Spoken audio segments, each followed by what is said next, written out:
This is the true story of Teresita Basa, the ghost who named her killer. On February 21, 1977, firefighters responded to reports of smoke coming from a third-floor apartment at 1700 West Carmen in Chicago.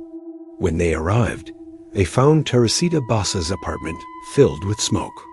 It was obvious that someone was inside, so firefighters kicked open the door and went inside. They quickly found Teresita's naked body lying on the floor.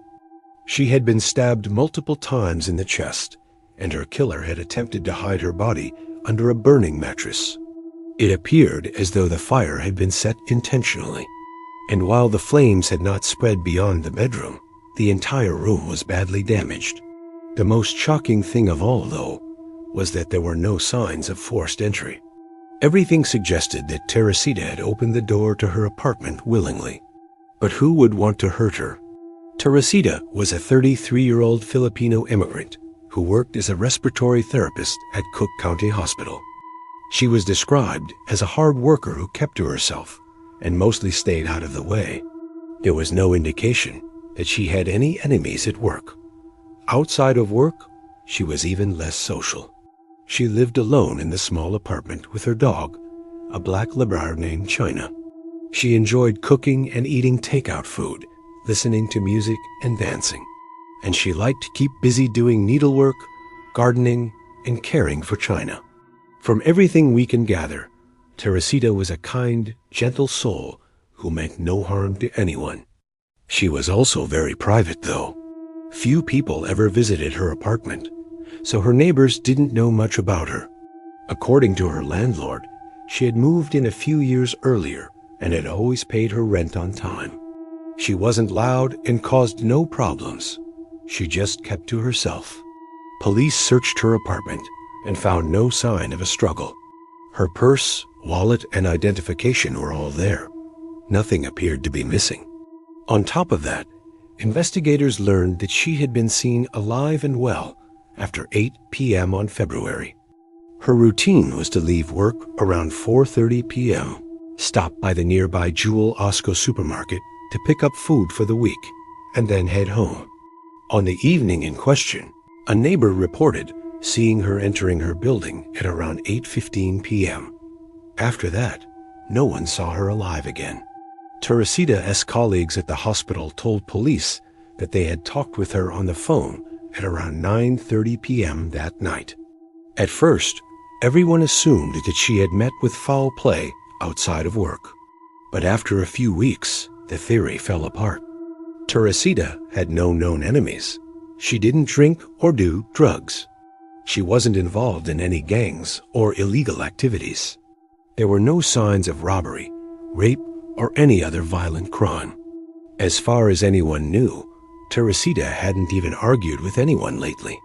And as far as the police knew, she didn't have any secret lovers who might have wanted her dead.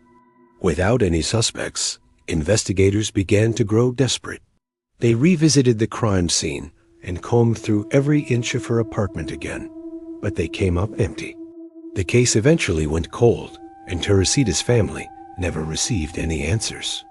But what they didn't realize was that their daughter had already provided the police with all of the answers she needed, although they didn't know it at the time. They would soon learn that Teresita had spoken to the police from the great beyond. 6 months after Teresita was murdered, her mother and father, Leonor and Leonardo Basa, emigrated from the Philippines to Chicago. They had always suspected that their daughter had been the victim of violence, but they believed that the police had caught her killer and they just didn't know it yet. What they didn't realize was that they were about to find out firsthand that Teresita had literally become a ghost to help solve her own murder. One afternoon, while visiting Teresita's grave, her parents noticed that a woman kept staring at them. The woman approached them and introduced herself as Remibia's Remy Chua.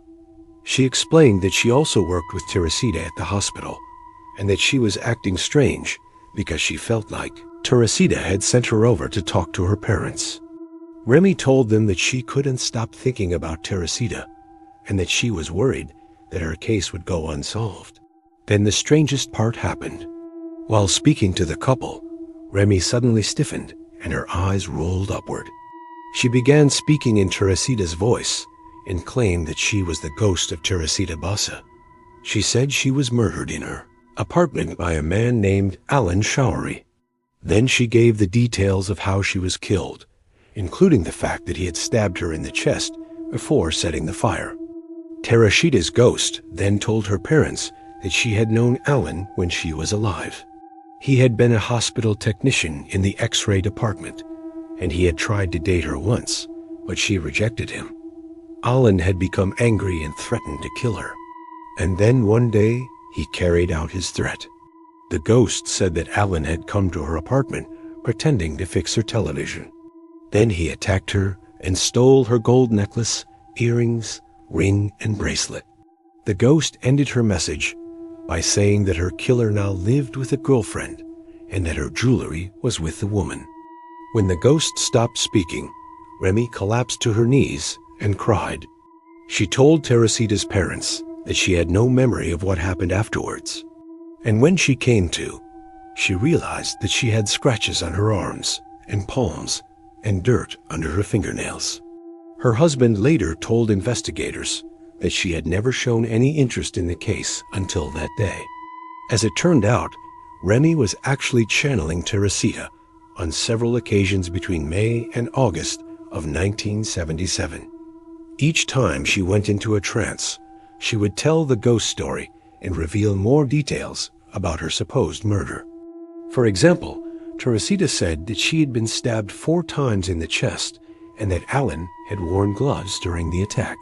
All of this information was consistent with the medical examiner's report. Alan had clearly chosen his victim carefully, and he had planned the attack in advance. He didn't want her to identify him, and Teresita's ghost knew exactly why.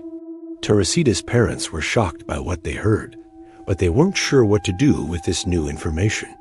Eventually, they shared the ghost story with the police, who initially treated it like anything else, as a wild story about a crazed hospital worker.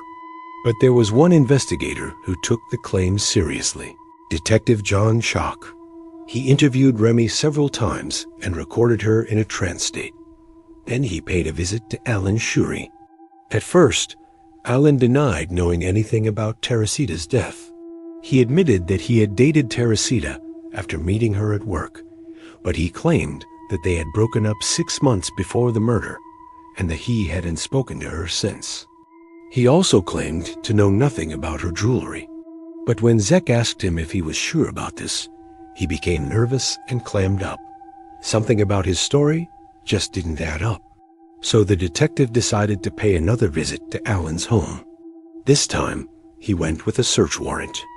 To his surprise, he found Teresita's jewelry in the possession of Alan's girlfriend, exactly as the ghost had described. When confronted with the evidence, Alan confessed everything. He admitted that he had killed Teresita in her apartment, stabbed her, set the fire, and taken her jewelry. He didn't know that Teresita's ghost had identified him as the killer, nor that the police had recovered her jewelry from his girlfriend.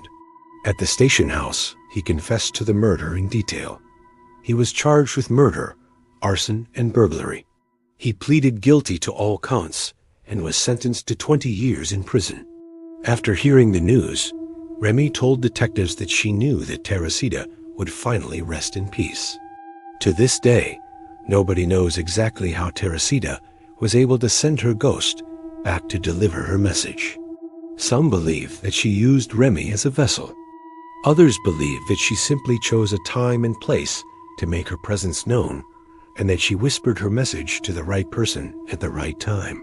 Whatever happened, the case of Teresita Basa will continue to fascinate ghost hunters and true crime enthusiasts alike. And as one of the only criminal cases in U.S. history where a ghost provided crucial evidence, it will probably never be forgotten.